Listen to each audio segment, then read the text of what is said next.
priests scooped out the pharaoh's organs, packed the body with exotic spices, and wrapped it up in hundreds of layers of linen. Boo! You've got a mummy. They buried them in massive pyramids that literally bankrupted the nation.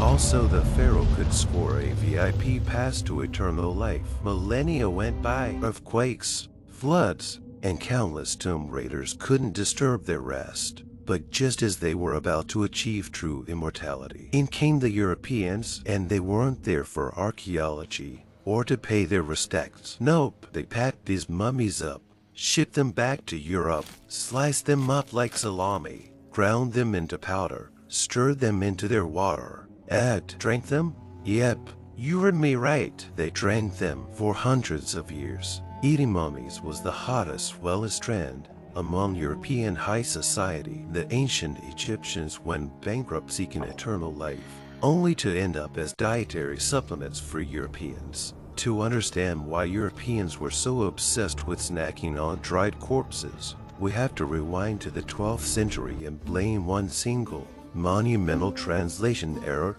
In ancient Persia, there was a super rare and expensive natural medicine called mumia. It was basically naturally occurring asphalt or pitch. Middle Eastern doctors found that rubbing this black goo on wounds could stop bleeding and heal fractures. Because it was so rare, medieval medicine hyped it up as a miracle cure-all. Fast forward to the 12th century, a European scholar named Gerard of Cremona is translating Arabic medical texts into Latin. He hits the word mumia, knows it's some miracle medicine, but has absolutely no idea what it actually looks like. Coincidentally, around the same time, Europeans were discovering tons of mummies in Egypt. After thousands of years of oxidation, these mummies were pitch black and looked exactly like they were coated in asphalt. So, our genius scholar writes down in his dictionary, mumia equals mummy, and that absurd mistranslation brought an absolute apocalypse upon the ancient ancestors buried in Egypt. From then on, in the European mind, mummies weren't human remains, they were a magical panacea called mumia. You think they just casually snacked on them? No way, they built a fully fleshed out medical theory around it. Even kings got their hands dirty brewing up corpse potions, and it wasn't just ancient mummies.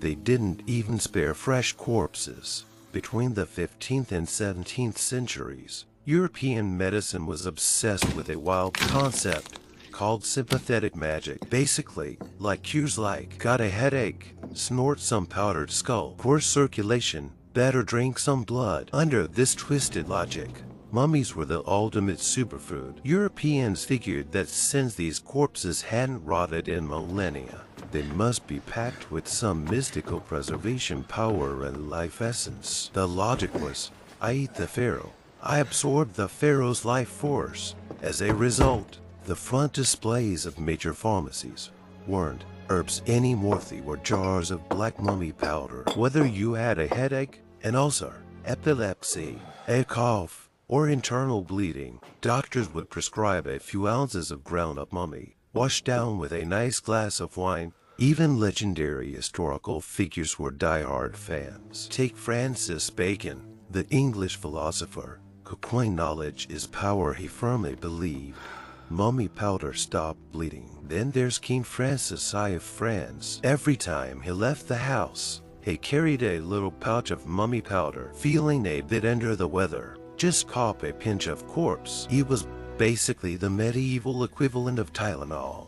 And the hype only got crazier. King Charles II of England actually thought store-bought mummy powder wasn't pure enough. So, he bought a top-secret recipe for a fortune, went into his royal lab, and personally ground up human skulls with alcohol to brew an exclusive elixir called the King's Drops. In London at the time, getting a sip of the King's homemade skull juice was the ultimate flex in aristocratic circles. But here's the math problem.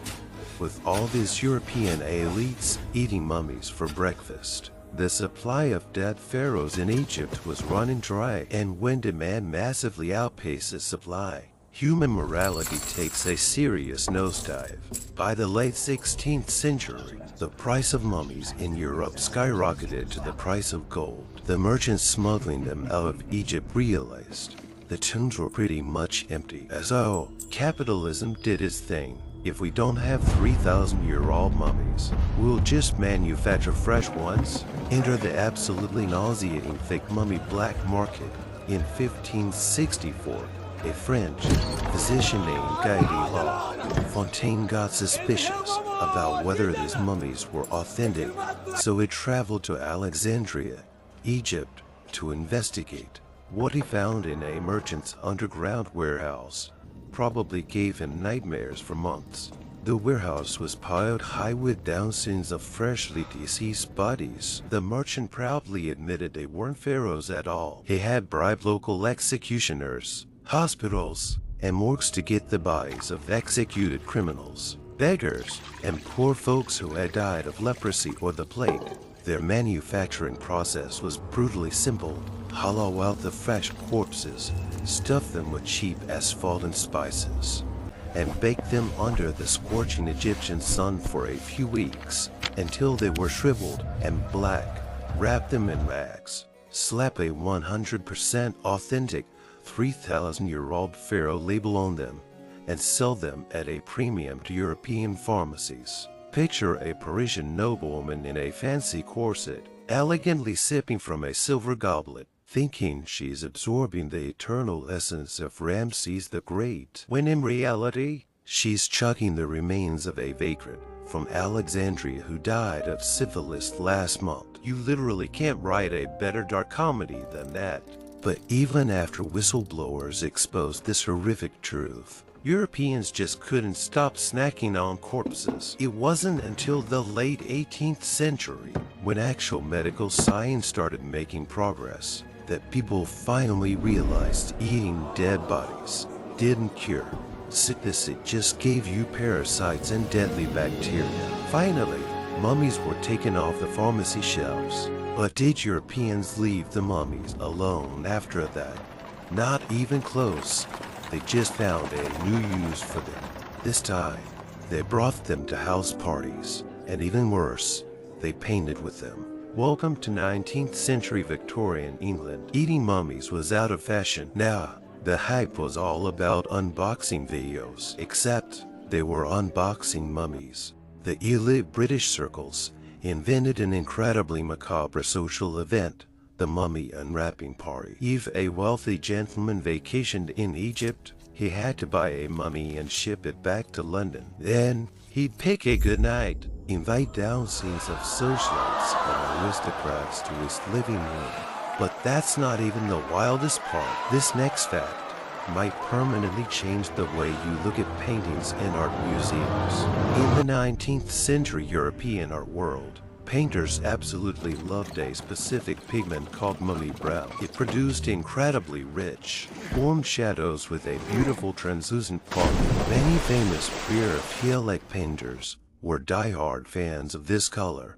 So, why was it called mummy brown? Because it was literally made by grinding up the flesh of mummies mixed with maroon white pitch. Seriously, the 19th century masterpieces you look at today in the Louvre or the British Museum's shadows in the trees, the deep eye sockets of a portrait, the folds of a dress, there's a very real chance they were painted using the ground-up thigh muscle of an Egyptian princess. It wasn't until 1904 that mummy brown was forced out of production, and only because they literally ran out of mummies to dig up, and paint manufacturers couldn't source the raw materials. Legend has it that when the famous English painter Edward Burne-Jones found out the pigment he'd used for half his life was made of actual dead people, he turned pale, grabbed his last tube of mummy brown, ran to his backyard, and gave the tube of paint a solemn,